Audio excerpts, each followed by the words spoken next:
বিরসা মুন্ডার 151তম জন্মবার্ষিকী উদযাপন এবং জয় জোহর মেলার উদ্বোধন। বোলপুর শ্রীনিকেতন ব্লকে 3 দিন ব্যাপী অনুষ্ঠান আয়োজিত হল বিরসা মুন্ডার 151তম জন্মবার্ষিকী উদযাপন এবং জয় জোহর মেলার উদ্বোধনের জন্য।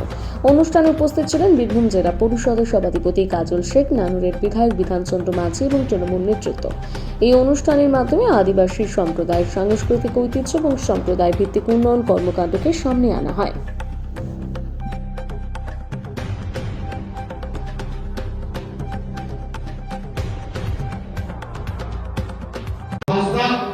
এখানে উপস্থিত আছেন বোলপুর শ্রীনিকেতন পঞ্চায়েত সমিতির সভাপতি শ্রদ্ধা সম্মানীয় কাজী হানি মোহাম্মদ মহাশয়। উপস্থিত ছিলেন আমাদের বোলপুর শ্রীনিকেতন পঞ্চায়েত সমিতির সমষ্টি উন্নয়ন আধিকারিক মহাশয়া ও পিতা চৌধুরী। উপস্থিত আছেন বিশিষ্ট সমাজসেবী বোলপুর শ্রীনিকেতন ব্লক সভাপতি শুরু করে বোলপুর শ্রীনিকেতন পঞ্চায়েত সমিতির সকল কর্মদক্ষ কর্মকর্তা, তিস্তর গ্রাম পঞ্চায়েত উত্তীর্ণ সমস্ত জনপ্রতিনিধি সর্বোপরি আমার সামনে এবং চতুর্থ পর্যন্ত মাইক আওয়াজ যাচ্ছে। আজকে এই অনুষ্ঠানটাকে সাফল্যমণ্ডিত করার জন্য যারা সেখানে উপস্থিত হয়েছেন তাদের সকলকে জোহার জানাচ্ছি। আপনারা জানেন আজকের এই দিনটা সারা ভারতবর্ষের ইতিহাসে স্বর্ণাক্ষরে করে লেখা আছে, কারণ ভগবান বিরসা মুন্ডার 151তম জন্মদিন। সেই জন্মদিনটাকে স্মরণ রাখার জন্য আজকের দিনে সারা বাংলার 15টি জেলাতে 102টো ব্লকে আমাদের মাননীয় মুখ্যমন্ত্রী মাননীয় মমতা বন্দ্যোপাধ্যায় নির্দেশ মতো জেলা পরিষদ, জেলা প্রশাসনের উদ্যোগে, ব্লক সমষ্টি উন্নয়ন আধিকারিকদের উদ্যোগে বিভিন্ন ধরনের সাংস্কৃতিক অনুষ্ঠানের মাধ্যমে আজকের দিনটা উদযাপিত হচ্ছে। সেই উপলক্ষে নানুর বিধানসভা এই সব থেকে বীরভূম জেলার বেশি সংখ্যক আদিবাসী সম্প্রদায়ের মানুষের যেখানে বসবাস, সেই এরিয়া আজকে একটা জয় জোহর মেলার আয়োজন করা হয়েছে। আপনারা সকলে উপস্থিত হয়েছেন এবং এই মেলাটাকে সাফল্যমণ্ডিত করেছেন। সঙ্গে সঙ্গে বোলপুর শ্রীনিকেতন ব্লকের সমস্ত আধিকারিকরাও এখানে উপস্থিত আছেন। আমাদের আদিবাসী ভাই বোনদের পাশে তারা আছেন, বিরোধী তারা ছিলেন, আগামী দিনেও তারা থাকবেন। আপনারা জানেন ভগবান বিরসা মুন্ডা, তাকে কেন আমরা স্মরণ করছি, কেন তাকে ভগবানের আসনে বসিয়ে রেখেছি, এই বিষয় নিয়ে আমাদের সম্মানীয় বিধায়ক থেকে শুরু করে আমার পূর্ববর্তী বক্তারা বক্তব্য রেখেছেন। ভারতবর্ষে যে আমরা স্বাধীন হয়েছি, আমরা স্বাধীনভাবে ঘোরাফেরা করতে পারছি, আমরা বাক স্বাধীনতা ফিরে পেয়েছি, তার অন্যতম সেনানায়ক ছিলেন এই ভগবান বিরসা মুন্ডা। তিনি ইংরেজদের অত্যাচার, অবিচার, অন্যায়, ভাবে শাসন, নিপীড়ন, তার বিরুদ্ধে আদিবাসী সম্প্রদায়ের মানুষদের সংগঠিত করেছিলেন এবং লড়াই করেছিলেন, প্রতিবাদে গর্জে উঠেছিলেন। তিনি স্বাধীনতা যে আমরা পেয়েছি, বাকি যারা স্বাধীনতা সংগ্রামী ছিল বা ছিলেন তাদেরকে তিনি পথ দেখিয়েছিলেন। মাত্র 25 বছর বয়সে তার জীবন অবসান ঘটে। তারপর থেকে আজ অবধি সারা ভারতবর্ষে এই বিরসা মুন্ডার জন্মদিনটাকে বিভিন্নভাবে আমরা উদযাপিত করে থাকি। আমাদের মাননীয় মুখ্যমন্ত্রী মাননীয় মমতা বন্দ্যোপাধ্যায়ের নির্দেশে আপনারা জানেন 2011 প্রাক্কালের একটু ইতিহাস যদি আমরা মন্থন করি আমরা দেখতে পাবো যে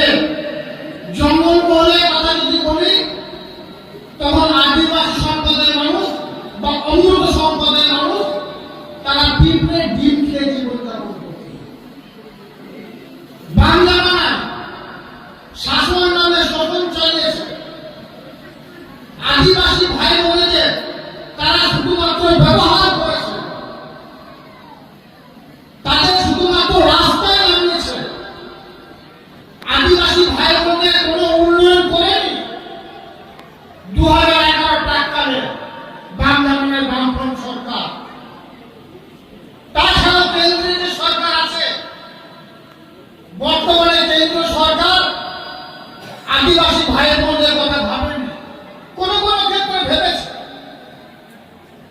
যদি আমরা ভারতবর্ষের শ্রেষ্ঠ নাগরিক দ্রৌপদী মুর্মুর কথা বলি, তিনি একজন আদিবাসী মহিলা। যখন তাকে ভারতবর্ষের রাষ্ট্রপতি রূপে নির্বাচিত করা হলো, আমরাও সংখ্যালঘু সম্প্রদায়ের মানুষ তথা সারা ভারতবর্ষের মানুষের গর্বের বুকটা ভরে উঠেছিল যে না, একজন অনন্ত সম্পদের মানুষ, আদিবাসী সম্পদের মহিলাকে যোগ্য সম্মান দেওয়া হয়েছে। তারপরে আমরা কি দেখলাম, যখন রাম মন্দির নির্মাণ হচ্ছে, আদিবাসীরা হিন্দু সম্প্রদায়ের মানুষ কোটি কোটি টাকা ব্যয় সেই রাম মন্দিরে যখন দ্বার উদ্ঘাটন হচ্ছে, তখন দ্রৌপদী মুর্মু ডাক পায় না। তার কারণ একটাই, দ্রৌপদী মুর্মু আদিবাসী সম্প্রদায়ের মহিলা। ভারতবর্ষে কোটি কোটি টাকা ব্যয়ে যে সংসদ ভবন নির্মাণ হয়েছিল বা করেছিল কেন্দ্র সরকার, সেই সংসদ ভবনে যখন দ্বার উদ্ঘাটন হয়, তখন দ্রৌপদী মুর্মু ডাক পায় না। তার কারণ আপনারা জানেন, যে কোনো জায়গায় যখন দ্বার উদ্ঘাটন করা হয়, শুভ উদ্বোধন করা হয়, উদ্বোধক হিসেবে যাদের নাম থাকে, সেই নামগুলো কিন্তু সম্মান করে সেখানে লেখা থাকে। তাই দ্রৌপদী মুর্মু একজন আদিবাসী সম্প্রদায়ের মহিলা, তাই তার ডাক পায়নি তিনি। তাছাড়াও কেন্দ্র সরকার আদিবাসী ভাই বোনদের বঞ্চনা করেছে। 100 দিনে কাজ করেছিলেন আপনারা, আপনাদের ন্যায্য পাওনা, ন্যায্য অধিকার যুক্তরাষ্ট্র পরিকাঠামো অনুযায়ী 100 দিনের কাজের অধিকার আমাদের আছে। এটা আমাদের সাংবিধানিক অধিকার। তার 7% টাকা দিলে কেন্দ্র সরকার, 40% রাজ্য সরকার। আমার আদিবাসী ভাই বোনেরা 100 দিনে কাজ করেছিল, কিন্তু কেন্দ্র সরকার 100 দিনের কাজের টাকা দেয়নি। কিন্তু আমাদের মাননীয় মুখ্যমন্ত্রী মমতা বন্দ্যোপাধ্যায় সারা বাংলার আদিবাসী ভাই বোনদের কথা ভেবে তাদের অ্যাকাউন্টে 100 দিনের কাজের টাকা দিয়েছেন।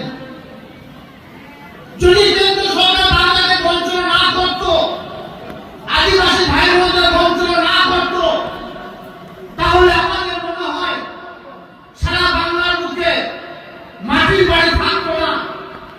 আদিবাসী ভাই বোনদের যখন প্রাকৃতিক বিপর্যয় হচ্ছে, তখন তাদের বাড়ি ছেড়ে স্কুল বা কোনো জায়গায় আশ্রয় নিতে হতো না, সকলের মাথার উপর ছাদ থাকতো।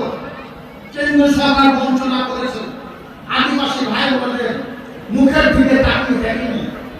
কিন্তু 2011 সালে আমাদের মাননীয় মুখ্যমন্ত্রী মমতা বন্দ্যোপাধ্যায় সরকার প্রতিষ্ঠিত হওয়ার পরে সারা বাংলার যে আদিবাসী ভাই বোন আছে, আদিবাসী সম্প্রদায়ের মানুষের আছে, তাদের অভাবনীয় পরিবর্তন করিয়েছেন। একের পর এক জনমুখী প্রকল্প বাস্তবায়িত করে আদিবাসী ভাই বোনদের জনমুখী প্রকল্পের আওতায় এনেছে।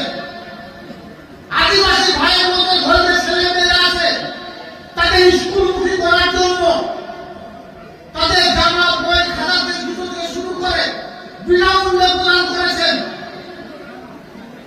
যাদেরকে আজকে আমরা সম্মানিত করে সম্মানিত হলাম, সেই মাঝি বাবাদের কথা মতো মাঝি ফার্ম নির্মাণ করেছেন। হায়ার এডুকেশনের জন্য, ছেলে মেয়েদের উচ্চশিক্ষায় শিক্ষিত হওয়ার জন্য বিশ্বনন্দিত কন্যাশ্রী প্রকল্প চালু করেছেন মাননীয় মুখ্যমন্ত্রী মমতা বন্দ্যোপাধ্যায়। আদিবাসী ভাই বোনেরা তাদের জঙ্গল এবং জীবিকার অধিকার ফিরিয়ে দিয়েছেন মাননীয় মুখ্যমন্ত্রী মমতা বন্দ্যোপাধ্যায়, যে অধিকার থেকে আদিবাসী সম্প্রদায়ের মানুষরা বঞ্চিত ছিল।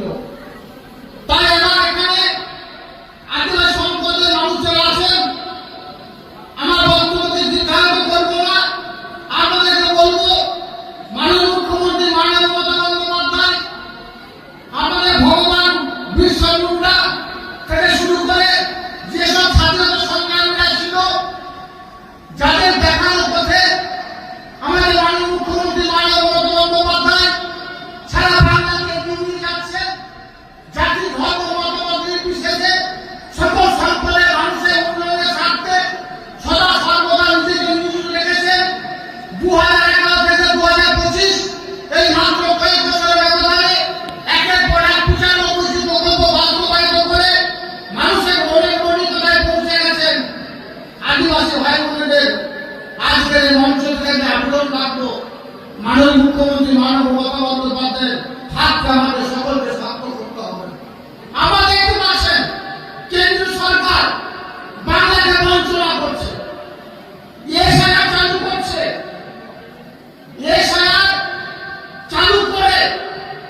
কিভাবে ভোটারকে অধিকার থেকে বঞ্চিত করা যায় সেই প্ল্যান করেছে কেন্দ্র সরকার।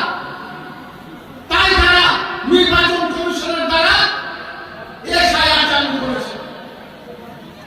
আমরা এসআইআর বিপক্ষে নয়, কিন্তু আমরা কি চেয়েছিলাম 2021 থেকে 2024 2021 গ্রাম পঞ্চায়েত নির্বাচনের পর 3 বছর সময় ছিল, কেন তখন এসআইআর করা হলো না?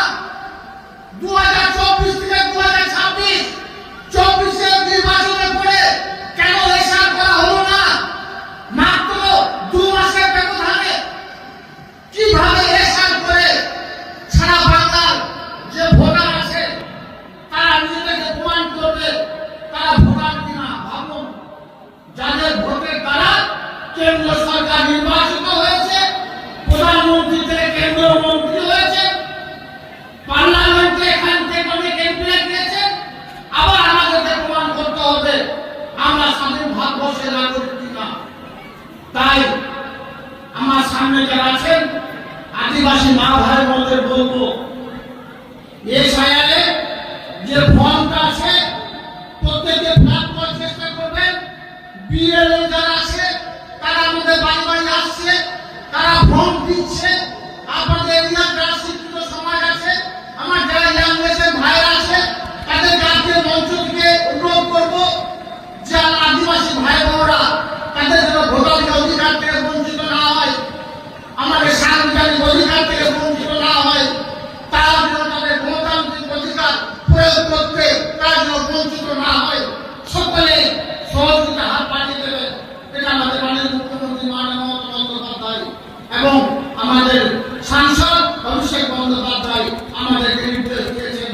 তাই সারা বাংলার প্রত্যেকটি মানুষ যেন ভোটাধিকার অধিকার প্রয়োগ করতে পারে, আজকের এই মঞ্চ থেকে এই সংকল্প আমাদের নিতে হবে।